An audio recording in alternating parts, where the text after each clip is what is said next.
Good evening and welcome to RNN's special coverage of the impeachment trial of President Donald Trump. I'm Andrew Whitman. This is a day poised to be remembered for years to come as we eye the end game of just the third presidential impeachment trial in American history. As we take a live look inside the chamber, senators have concluded their debate on a motion to allow witnesses to testify in the presidential impeachment trial. They are currently in a recess and, from what we can tell, are negotiating where the schedule goes from here. Now, barring a surprise, we expect this vote on witnesses to fail, which means that the Senate, either today or as we're hearing more likely in the coming days, is expected to move to end this trial without hearing from witnesses or seeking additional evidence, and will likely acquit the president and keep him both in office and eligible for the November election. The vote counting drama began to play out last night. Tennessee's Lamar Alexander, a retiring institutionalist close to Mitch McConnell, said in a statement that the Democrats proved their case on abuse of power, but that to him, it still didn't rise to the level of an impeachable offense, and that he would vote no on hearing from witnesses. Alexander's vote will make it 50 against. That after Senators Mitt Romney and Susan Collins announced that they would vote for witnesses. That left Alaska's Lisa Murkowski as the senator everyone was watching this morning, and just before the Senate gavelled in, Murkowski dashed any remaining Democratic hopes, announcing she will also vote against witnesses, making her likely to be the 51st and deciding vote against. Which makes the only remaining witness question, will any Democrats jump ship and vote against? Alabama's Doug Jones, West Virginia's Joe Manchin, and Arizona's Kyrsten Sinema the most likely to do so, though none have said that they would do so publicly. And this vote will come amidst new allegations from potential witness John Bolton. The Times reporting Trump told Bolton about the Ukraine pressure scheme last spring, the earliest reporting of Trump involvement thus far. The paper says it happened in the Oval Office last May with Trump, Bolton, Mick Mulvaney, and Rudy Giuliani in the room, as well as Pat Cipollini, Trump's White House counsel and the leader of Trump's Senate defense team. The president in a tweet denying that the Bolton meeting that he described in his manuscript ever took place.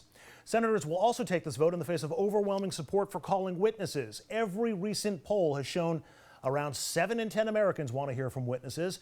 The average of these recent polls, a whopping 73%, almost 3/4 of the American public. Despite the expected vote to reject witnesses, there is reporting that the impeachment trial will not end today, even though the outcome does not appear to be in doubt any longer. The proposed schedule, which still has to be approved by the full Senate, features a day filled with votes on witnesses and other motions today. Then the Senate would go dark until Monday, when closing arguments would happen. 6 hours total, 3 hours per side. That on the same day of the Iowa caucuses. Then on Tuesday, we expect to hear directly from senators who, under this plan, would get 10 minutes to explain their votes and thinking. That'll have to finish before 9 p.m. on Tuesday. That's when senators travel to the House side of the Capitol for the president's State of the Union address. And then on Wednesday is when we anticipate a formal vote to acquit the president and the end of the impeachment process.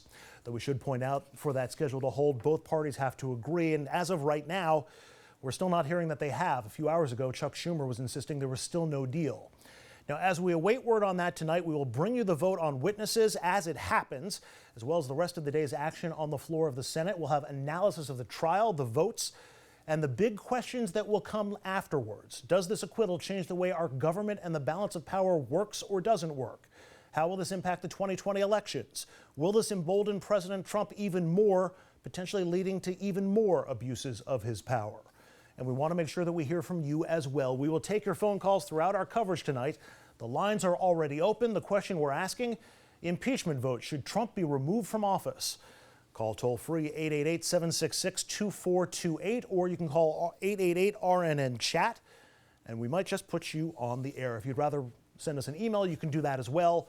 Our email address is rfl@rnntv.com. And as we await the action on the Senate floor, we introduce our first guest tonight. Rick Unger is joining us. He is the host of the nationally syndicated radio program, The Rick Unger Show. Welcome. It's nice to talk to you in person. It is. It's good to be here, Andrew. What's your overall sense? I mean, there was drama last night as to whether the votes were going to come in, but now we appear to have the votes. Right. They're going to abandon this trial without hearing from witnesses or taking documents.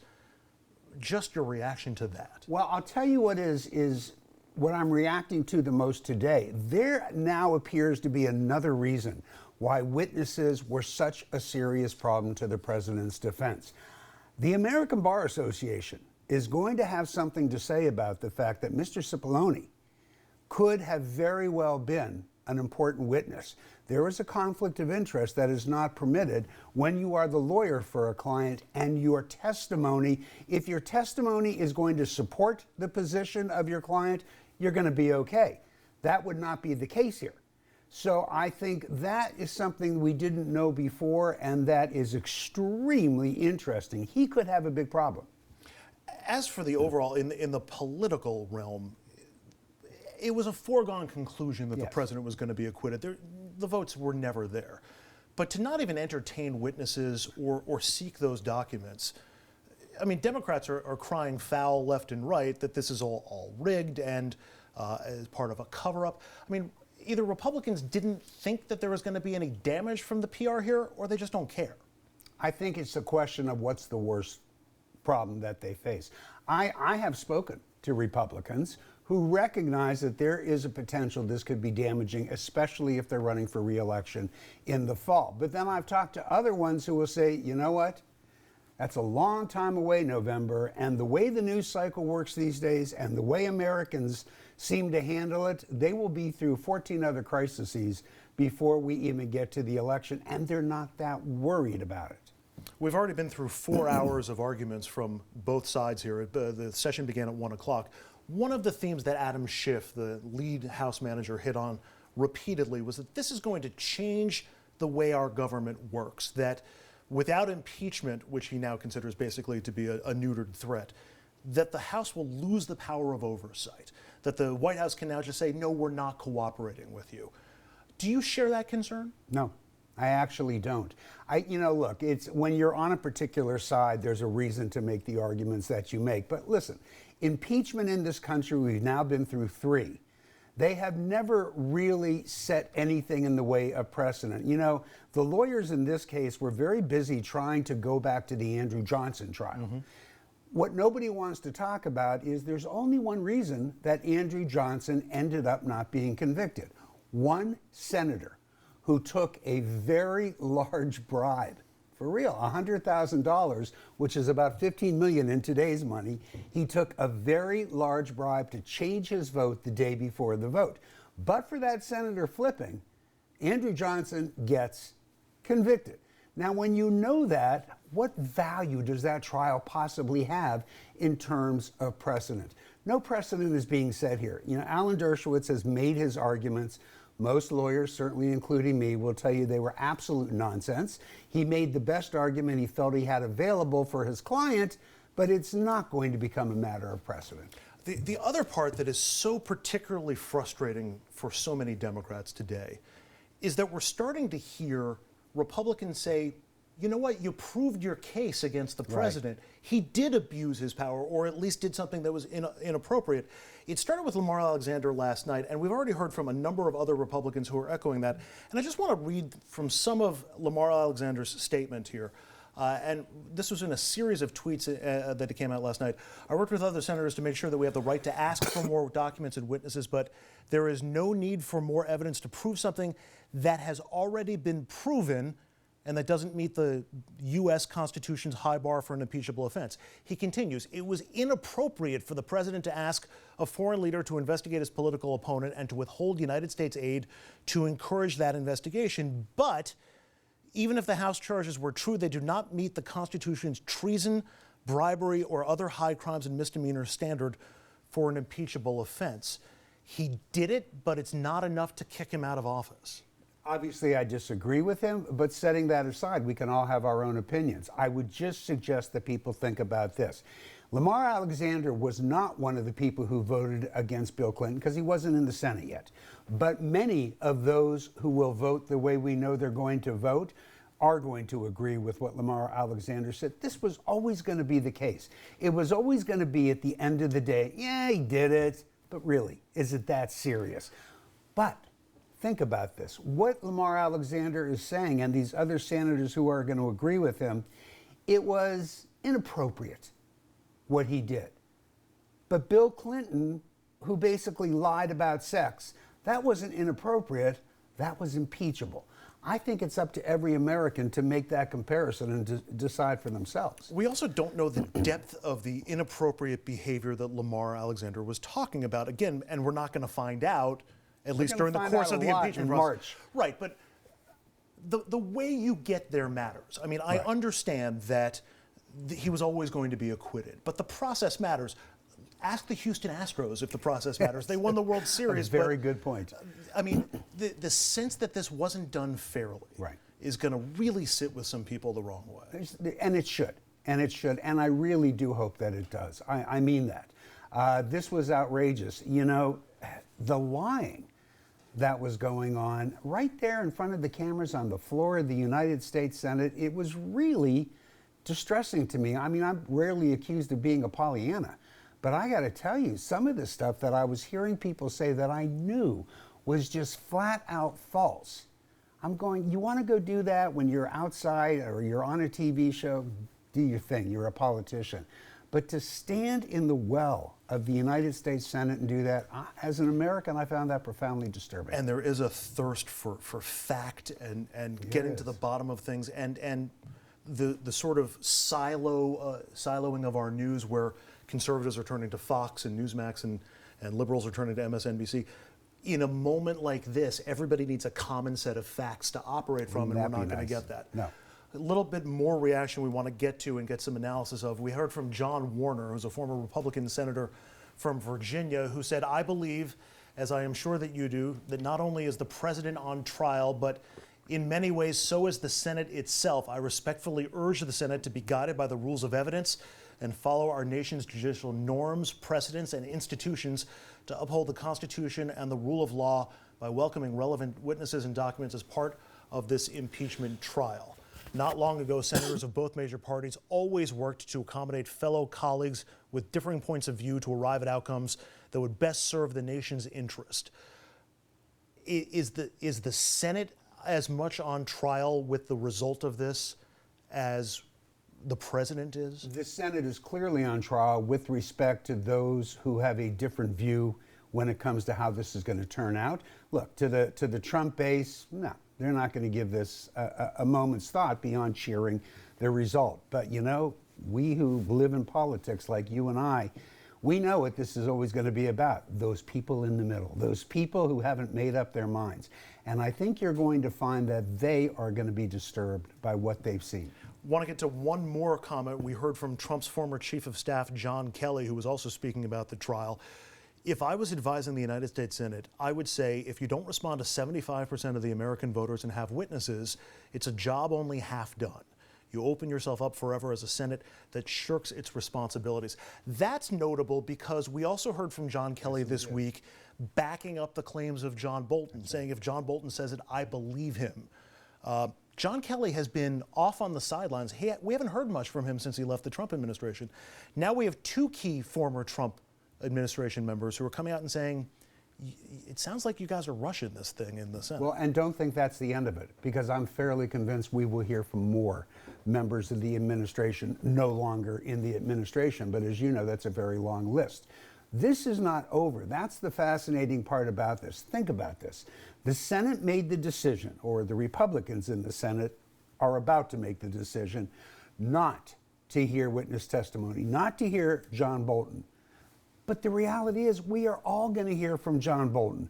We're hearing from him every day and how they choose to leak what's in the book. It's only a matter of a couple of weeks till we're all reading the book, till John Bolton is going on every single television show imaginable and talking about the book. We're all going to hear this testimony. I have no doubt that John Bolton was the source of the leak for the Times report this morning. I agree. That seemed, just the timing of it seemed to... What do you suspect was his motivation here? Is it just to sell the book? Or do you think there's a part of him that felt an obligation to try to get some of this out there? Why not come and tell it all? You're going to be a little surprised by my answer. Yeah. I don't think it's just to sell the book. I know John Bolton. We don't agree on a whole heck of a lot, but you know what? I like John Bolton. John Bolton's kind of a cool guy, except that he's a crazy warmonger. If you set that aside, that minor issue. That minor issue. He's a very easy guy to like. I also believe completely that he is a decent guy. We just don't agree on foreign policy. And no, I think he made a mistake, and he realizes he made a mistake when he went the route that he went when the House wanted him to come and testify. I think he understood, I shouldn't have done that. I shouldn't have done that. And he tried to make it right by offering it up to the Senate. Now, the way it's playing out for him, this is the best thing that could have happened for him for his book. But he couldn't know that. He couldn't know that the Senate would refuse to call him. I was on the air last night and took a minute and begged and pleaded with him on the off chance he was watching. Find a camera tonight. Right. Say what you know tonight, or at least before this vote. Give them something else to think about. He could have done that. It wouldn't have mattered now. I'm pretty convinced of that. If he had given us an even juicier snippet, let's say, last night, it would not have forced the Republicans into doing it. As I said, I am really convinced today that this wasn't just about the bad things that John Bolton had to say, because they know that's coming. I really do think, based on that New York Times report today, they have been protecting the president's counsel, Cipollini. He really does. This is not a small thing. He really could have a problem with his license if he has bent the rules like this. He should not have been representing his client. Will not impact the trial, will not impact the president. But it may impact him. And they were probably protecting him. Very bad judgment on his part to accept this role. Let's take another peek inside the chamber and see where we are right now, and take that image full if we can. We see John Roberts, the Chief Justice, is back in the at the seat there, right in the middle of your screen. It appears as though the confab that we were watching earlier between Chuck Schumer and Mitch McConnell has wrapped up. We see Mitch McConnell, you can see the top of his head just poking off the bottom of the screen to the bottom right-hand side. We believe that they were talking about the schedule both for tonight and that plan that I outlined earlier that would have some additional action happening in the Senate on Monday, would have speeches from the senators explaining their votes on Tuesday, and would have a final vote to acquit the president on Wednesday, which would actually happen after the State of the Union address, which is scheduled for Tuesday night.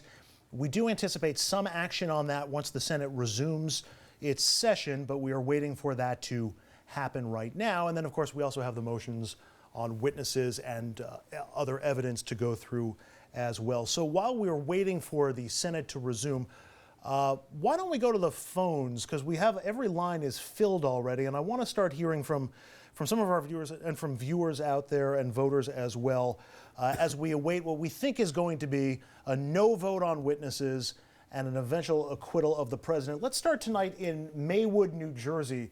Vincent is on the line with us. Vincent, what are your thoughts as the Senate gets ready for this vote? I think Adam Schiff did a fantastic job in proving that President Trump was guilty. And I say impeach him and get him out of office as soon as possible. He is not above the law, period. Thank you very much, Vincent. And Rick, Adam Schiff has gone from fairly well-known or sort of well-known to, I've heard people asking why he's not running for president. Well, if there is a winner in all of this, it is clearly Adam Schiff. There's no question about it. And you know what? He deserves it. The caller is right. He has done an absolutely extraordinary job throughout this entire event. The 8-minute close that he gave, I think it was last Thursday. Historic. It was wonderful. We may have an opportunity to replay that tonight. It seems like it would be appropriate on the day of the vote on witnesses. But if you haven't seen it already, it was a speech to remember. It really was. And it certainly will be one that Adam Schiff is remembered for. I don't get to say this very often, but Jesus is on the line for me. Jesus is calling from the Bronx. Jesus, what's going through your mind? Jesus was in the Bronx. As we need you now more than ever. What are your thoughts as we await this vote in the Senate? Sir, it's a shame of what this gentleman has done to our White House. It's the loss of respect to us, the people, but let alone the chair of the White House. I didn't serve in the Vietnam era. 3 years honorable discharge to see this. 71 years old. I could never have imagined to see a president sitting, lying the way he lies. And he's been caught just He should have resigned over 3 months ago, period. That's how I feel. Impeach. Jesus, stay with me for 1 second. Just because you mentioned your military service, and I can't help but note, we got a report in the Washington Post a few months ago that several administrations, going back through the Obama administration, had been lying about the U.S. military mission in Afghanistan, about some of the depths of it and the fact that the Pentagon didn't think that there was ever a winnable solution there, which isn't what they told the public. Oversight of the president and of the executive is an issue in this impeachment trial. Are you concerned that with even less oversight on the president, presidents today and in the future might be able to take us on extended boondoggles in places like Afghanistan or Iraq or other places and put other members of the military in harm's way?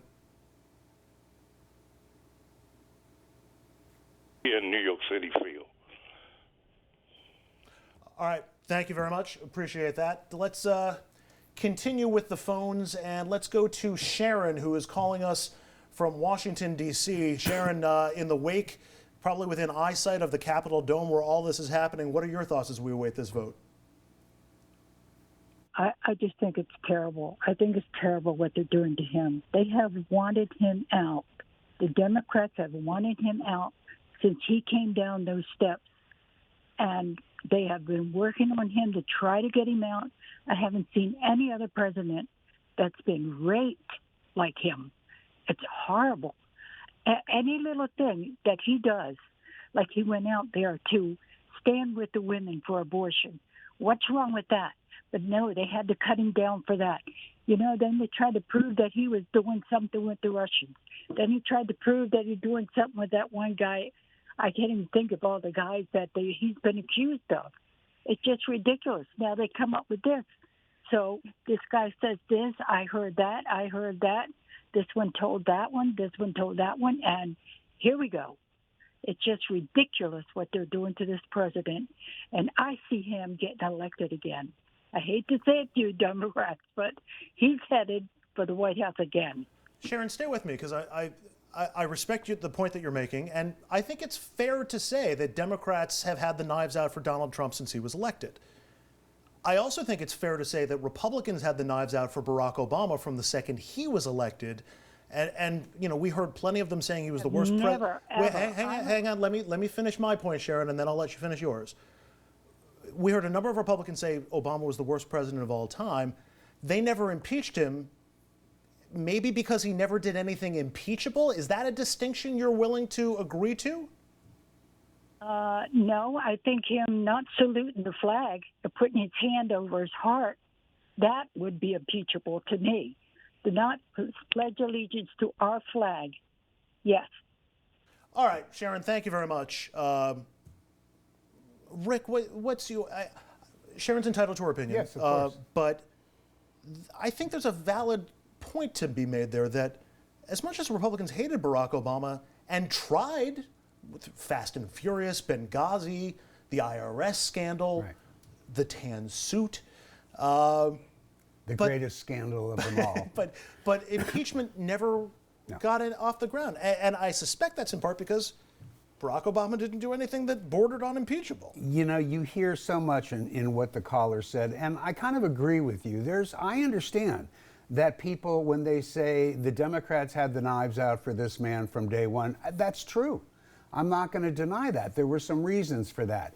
But those who I think are able to step back from their loyalty to the president, and I don't condemn that in any way, but if they can step back and look at the circumstances and look at what we've really learned, I have actually gotten some loyal Trumpites to say, yeah, I kind of see why it went this way. Donald Trump, for better or for worse, is not your normal American president. Now, that appeals to some people. I understand that. I think it's not particularly appealing to others, and he created his scenario. Can I comment on something that the last caller said? Go ahead. You asked a question that I thought was really interesting about oversight and the impact this could have on that. There is such an easy solution to this. The reason we have the problems that we have with oversight is because of the way the federal courts work. So if you want to call John Bolton and you want to subpoena him, depending on the judge, because judges have the latitude in the district court level to decide how fast they'll see something. It is totally within the power of the federal courts to decide we are going to prioritize. If something comes to us from Congress, if something comes to us from the White House, that takes immediate priority. Any cases we have before us are going to get moved aside because it's more important. The federal court system has the ability to pass that rule, but they haven't. You want to solve this problem? Timely responses out of the federal courts. Especially for issues where it's one branch of government against the other branch of government. That, and also increasing the number of courts and the number of judges would help smooth every docket. Completely agree. That would benefit all Americans. Let's go back to the phones. Joe is calling us from Claymont, Delaware. Joe, 2 questions for you. First of all, you have to tell us all where in Delaware Claymont is.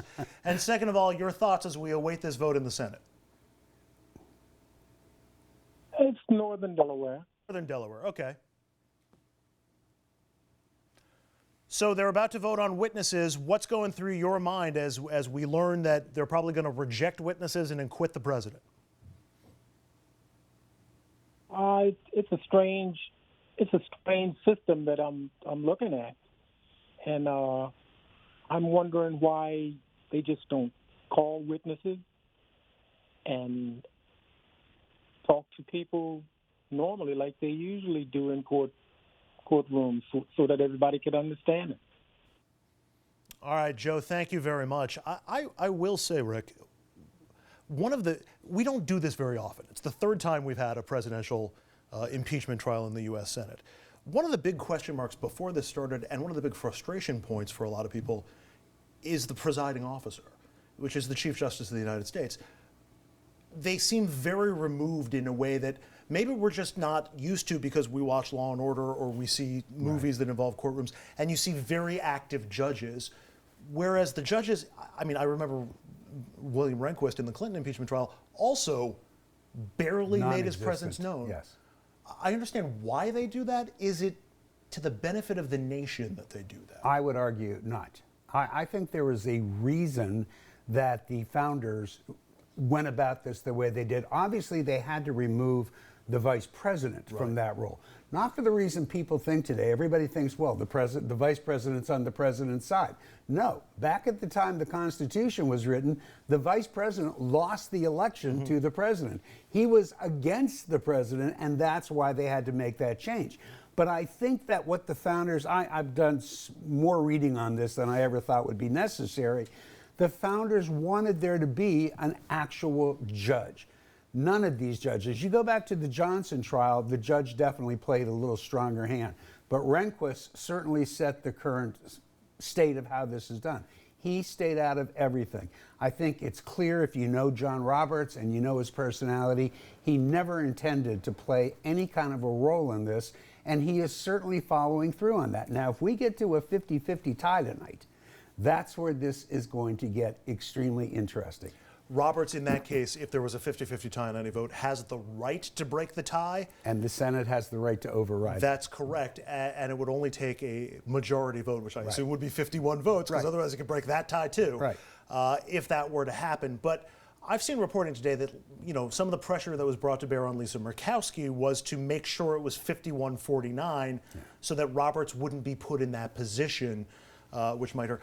Another thing that people who don't follow politics or don't know American history as well might miss. A lot of the rules that we think govern our government and how it runs aren't actually rules. There are a lot of traditions. Precedents. Which is one of the reasons why Donald Trump ruffled so many feathers when he took over, because he just didn't seem to adhere to any of those traditions. But including the ability of the Senate to work together in a moment like this. We saw a lot more bipartisanship in the Clinton impeachment trial, partly because I think there was more support or more agreement that those charges didn't merit his removal from office, but also because the way the parties dealt with each other, it wasn't as acrimonious as it is now. It wasn't the other party's an enemy. And I think one of the things we're seeing on display during this trial is what happens when the parties can't get together and get stuff done. Well, there's no question. I mean, the Senate is maybe, you want to be careful when you say an all-time low, because we can certainly go back to other times in history where it was pretty bad. I mean, there were times in Congress where they were caning one another. I think somebody brought a gun onto the Yeah. So it's been bad before, but the Senate was always above that. And the Senate has really gotten to a terrible place. It's a shame. They are not what they were supposed to be. We, as you can tell, are awaiting the resumption of the Senate session where we expect a vote on witnesses. We expect that push for witnesses to be denied. We are going to step away and take a brief time out here. And when we come back, more analysis as well as the latest from the Senate floor and your phone calls. You see the question, you see the phone number on your screen. RNN's continuing coverage of the impeachment trial of Donald Trump continues right after this.